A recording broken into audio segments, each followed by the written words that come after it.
Hey everyone! Today we're taking a super familiar challenge and literally flipping it into a massive opportunity. We're talking about the long Ethiopian summer known as Kremt. You know the drill. For months it's just heavy rains, thunderstorms, and a whole lot of gray clouds. Traditionally, it's really easy to look at this time as just a long stretch of being stuck indoors, maybe catching up on a little too much sleep, and basically just waiting around for the sunshine to come back. But what if we completely rewrote that narrative? What if, instead, we transform this rainy, kind of dormant season from a time of idle sleeping into an incredibly productive season? A season for building our minds, leveling up our skills, and connecting with our families. Okay, let's dive right into this timeline. The Kremt season roughly spans from Sayan 26 all the way to Mascaram 25 in the Ethiopian calendar. That is a huge chunk of time to be away from a standard school environment. We've got to be real here. The weather's going to be cold, there will be days where you absolutely cannot step foot outside, and cabin fever, yeah, that's a very real thing. But establishing this exact window of time up front is so important because it shows us just how many hours we actually have to work with. And all those indoor hours? Well, they introduce us to the hidden villain of our explainer today, summer learning loss. This is the phenomenon where students actually forget their academic skills over that long break. When kids step away from their desks for months at a time without any real mental stimulation, they don't just hit pause on their progress, they literally slide backwards. This gap in education actively threatens all that hard-earned progress they made during the school year. It's like a silent drain on their potential, and we really need to tackle it head-on. But hey, no need to panic. We've got a solid rescue plan to tackle this for every age group. Here's what we'll cover today. 1. The summer break and its challenges. 2. Educational and creative activities for kids. 3. Family time and the role of parents. 4. Skill and business creation. And finally, 5. Educational options for older students. All right, let's kick things off with Section 1, the summer break and its challenges. Before we jump into any specific activities, we have to get our foundational mindset right to actually conquer this break. It's all about how we view our time and our preparation. Just consider this traditional proverb for a second. You cannot build a house for a winter that is already past. Think about that. Once the time is gone, it's gone for good. You can't go back in time and prep for a storm you're already sitting right in the middle of.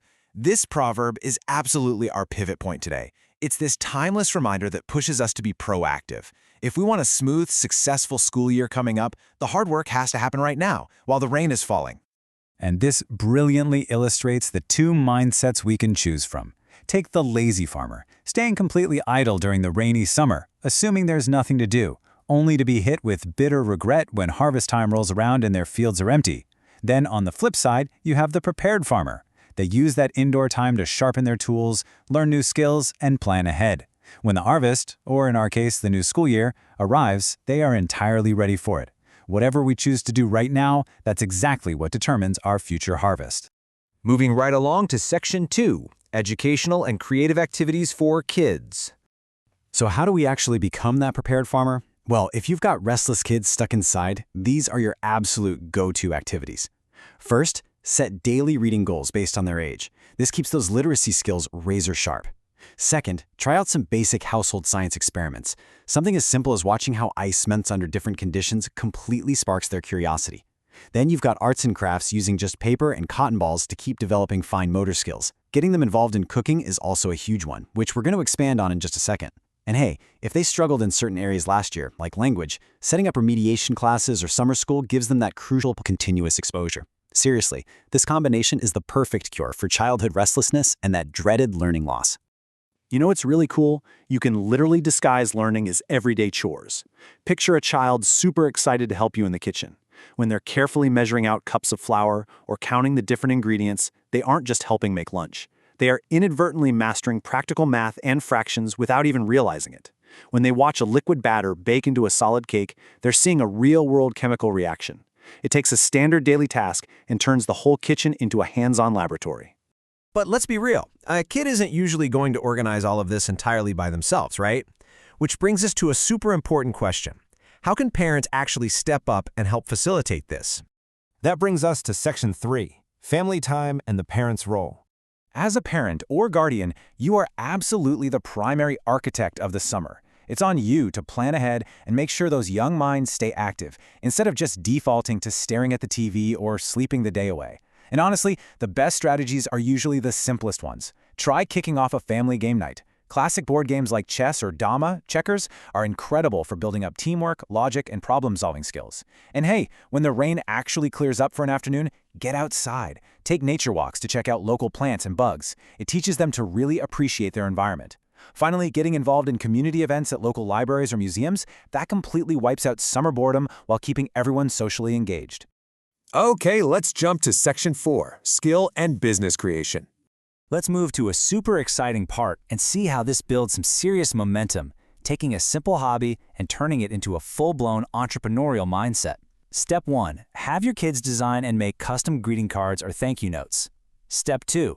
As they're writing out the messages, they're actively practicing their spelling, their grammar, and their vocabulary. Step 3. They actually present and sell these cards to family members or neighbors for a few coins. Just like that, a basic arts and crafts afternoon has naturally evolved into a masterclass in literacy, communication, and basic economics. And you can do this with almost anything. It's a massive mindset shift. Think about it. Instead of just helping in the kitchen to make a quick snack, what if the kids are suddenly running a home cafe? Now they have to design a menu, set some small prices, actually take your order, prep the food, and handle the money.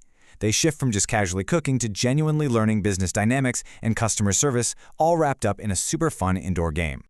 Got older kids in the house? Awesome. They shouldn't just be sitting on the sidelines participating. They need to lead. Older siblings make fantastic coaches. Have them set the reading goals for the little ones. Let them take charge of the slightly messier science experiments, like creating an ice storm in a plastic bottle.